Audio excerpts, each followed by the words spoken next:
The questions that my generations are asking themselves about the next generation, if I can sum it up, is that they do not understand how Africa, with so much wealth on our soil, with its generous nature, water and abundant sunshine, Africa is today the poorest continent. Africa is a starving continent, and how is it that our heads of state are traveling through the world of a man? These are questions that we are asking ourselves and that we have not yet had answers. We have the opportunity to forge new relationships, and I hope that these relations can be the best, to give a better future to our peoples. 19 times they tried to kill him, and 19 times he survived. In just under 3 years, Captain Ibrahim Traoré has gone from a relatively unknown military officer to, well, one of the most polarizing and closely watched leaders in Africa. But as Burkina Faso bleeds under the weight of jihadist violence, regional isolation and international suspicion, the question is no longer just how long Traoré can hold power, but at what cost? In an era where coups are, back on the rise across West Africa, one name now echoes across the region with both reverence and dread: Captain Ibrahim Traoré. Barely 34 years old, he seized power in October 2022 through a military coup, promising security, reform and sovereignty for a country drowning in terror and instability. Since then, Traoré has become one of the continent's most controversial figures. Hailed by some as a revolutionary patriot, resisting Western influence, and condemned by others as a dangerous autocrat, tightening his grip under the guise of anti-colonial liberation. In a little of 2 years, he survived 19 reported assassination attempts, dissolved his government, faced damning human rights allegations, expelled Western media outlets, and honestly forged new alliances with Russia and fellow Sahelian juntas. He walked into a presidential inauguration in Ghana with a pistol on his hip and walked out of ECOWAS in a stunning rebuke of West African diplomacy. Now, as the United States accuses him of funneling gold to entrench his regime and human rights, watchdogs demand answers for hundreds of civilian deaths. The world is watching closely.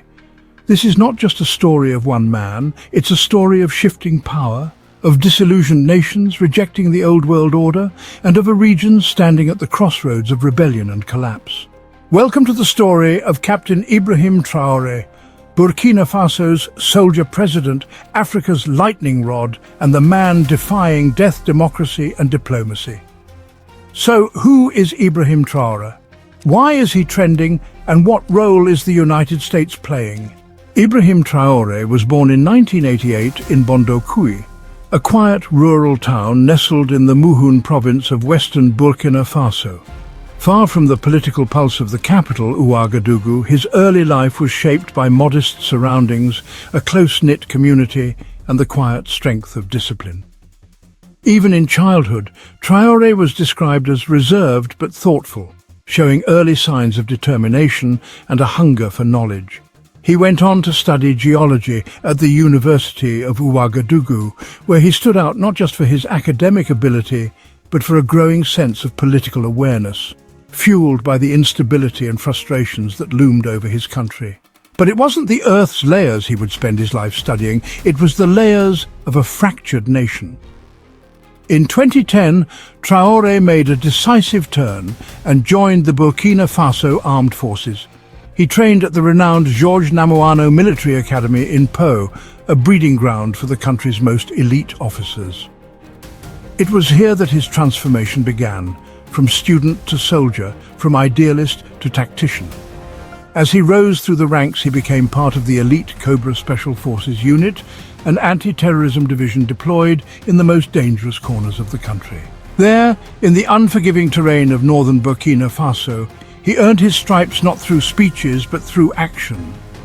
Traoré was known to lead from the front, sharing meals and risks with the men under his command, sleeping in trenches rather than in barracks, and defying the stereotype of the distant officer. But the battlefield did more than harden him, it radicalized him. As insurgent attacks surged and resources thinned, Traoré, like many of his fellow soldiers, became disillusioned with the government's response. Promises were made but not kept. Supplies never arrived. Commanders in the capital issued orders from air-conditioned offices, while frontline soldiers bled in isolation. In January 2022, when Lieutenant Colonel Paul-Henri Sandaogo Damiba overthrew President Roch-Marc Kabore in a military coup, Traoré initially stood behind the new leadership, hoping it would bring change.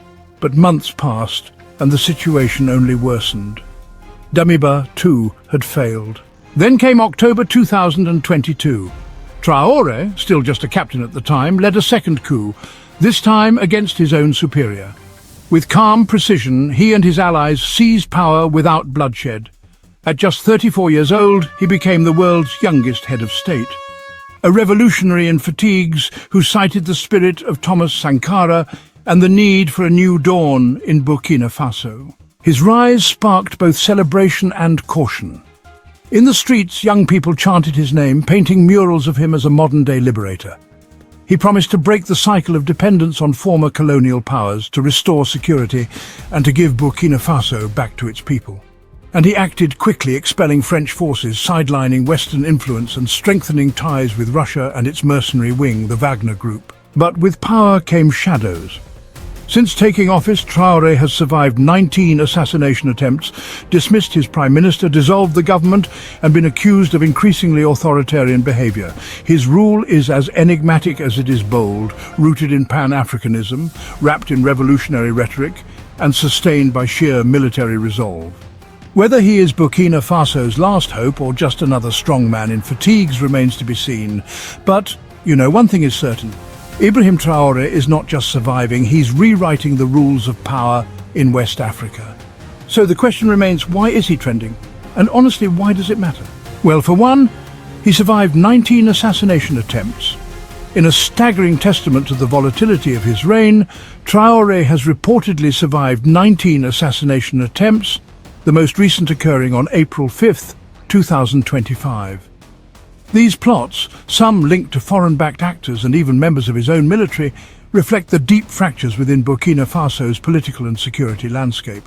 Traoré's hardline response, labelling betrayal as the ultimate national crime, has amplified his image as a leader under siege, yet unyielding.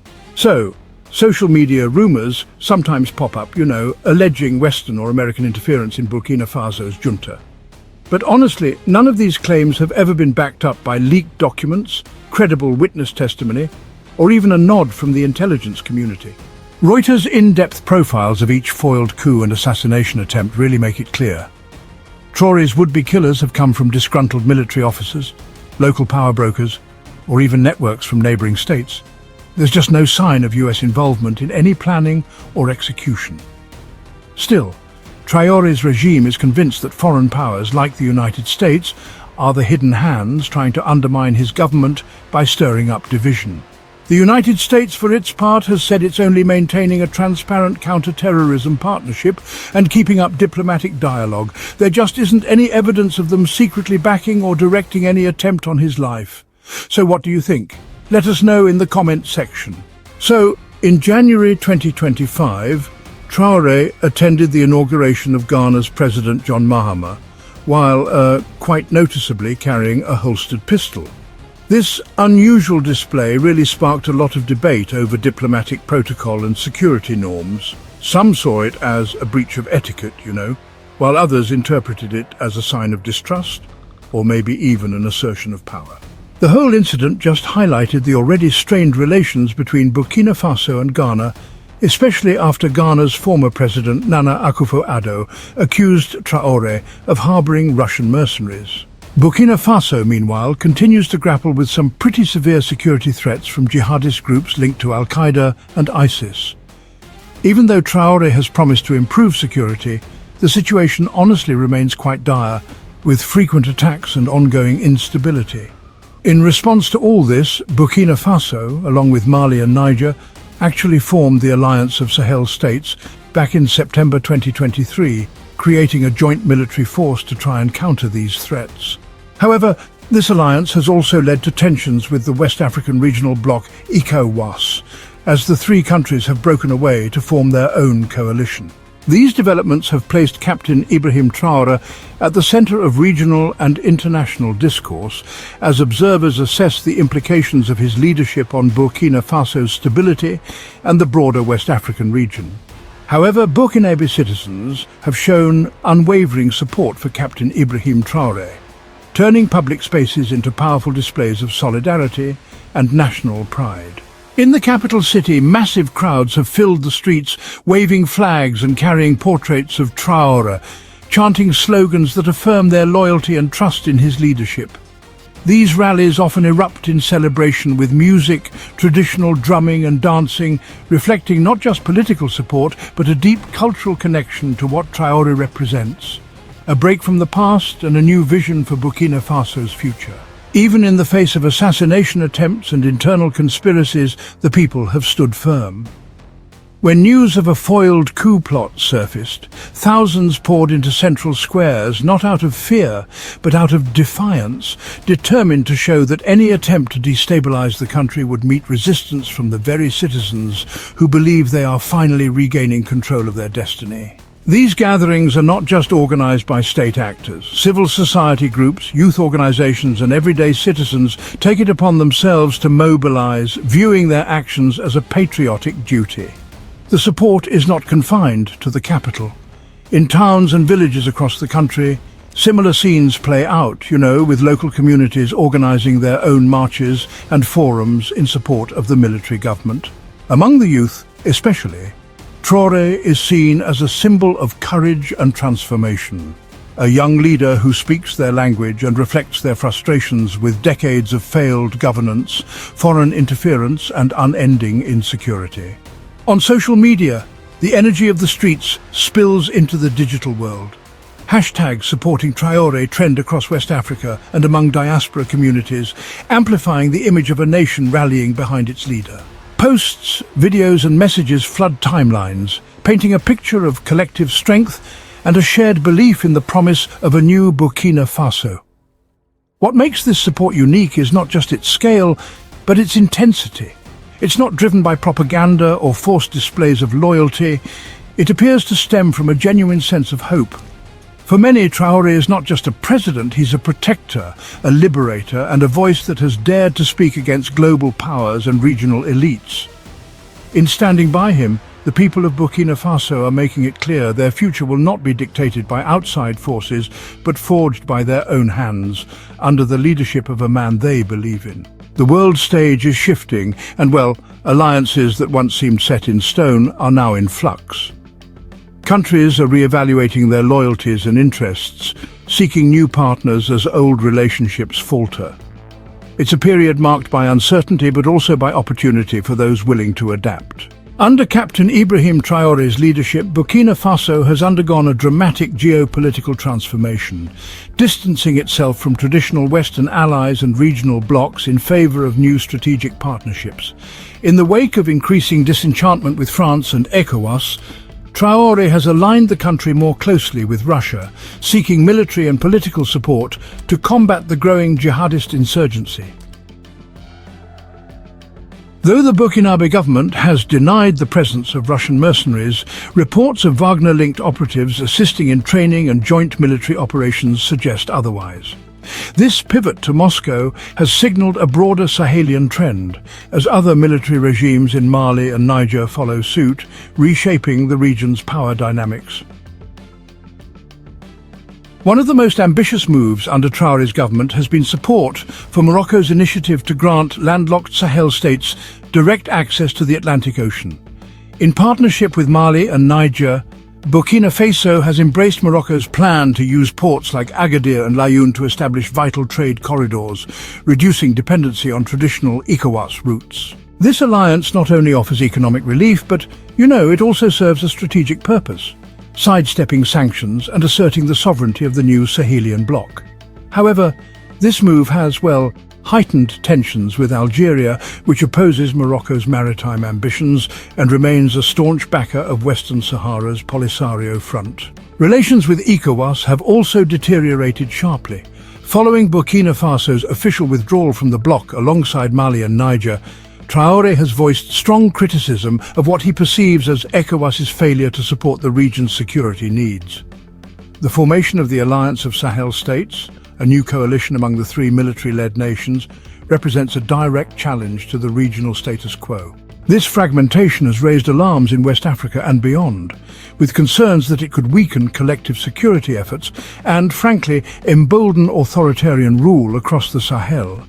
Burkina Faso's new foreign policy trajectory reflects both a rejection of old alliances and a gamble on emerging ones. The embrace of Russia, the alignment with Morocco and the estrangement from ECOWAS and Algeria have repositioned the country at the heart of a geopolitical realignment that could well redefine the balance of power across West Africa.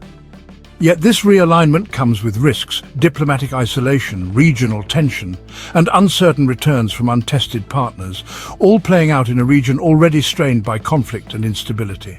Burkina Faso stands at a critical crossroads. Under Captain Ibrahim Traoré's leadership, the nation has asserted a bold and defiant posture against insurgent threats, perceived foreign interference, and even its regional alliances. Yet the cost of this assertiveness is, well, high. Internally, the country remains gripped by insecurity, economic strain, and political uncertainty. While Traoré's government claims to have taken a hard stance against terrorism and internal betrayal, the threat of violence and instability still looms large across the Sahel. The repeated dissolution of government structures and the centralization of power have raised questions about whether stability is truly within reach, or if Burkina Faso is drifting further into authoritarianism under the guise of national survival. The future of relations between the United States and Burkina Faso remains, well, rather tenuous.